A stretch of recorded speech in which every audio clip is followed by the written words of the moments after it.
இதையெல்லாம் பேசிக் கொண்டிருந்த அவர் இன்று அவரோட கட்சி ஒரு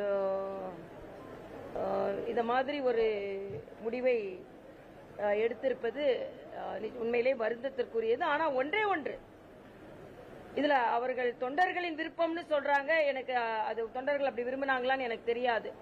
நிச்சயமாக தமிழக அரசியலில் ஒரு மூழ்கும் கப்பலை கேப்டன் கேப்டன் என்று தலை நிமிர்ந்து சொல்லிக் கொண்டிருந்த ஒரு கேப்டனின் கட்சி மூழ்கிற கப்பல்ல கேப்டனா போனா எப்படி இருக்குமோ அப்படித்தான் இன்று சூழ்நிலை. இதுல தமிழக முதலமைச்சர் இது மிகப்பெரிய ஒரு சவால், flow to the Amit Shah NDA அப்படின்லாம் சொல்ற அளவுக்கு ஒன்றும் இல்லைங்க. தேசிய ஜனநாயக கூட்டணி மிக மிக மிக வலிமையாக இருக்கிறது. நிச்சயமாக நாங்கள் வெற்றி பெறுவோம்.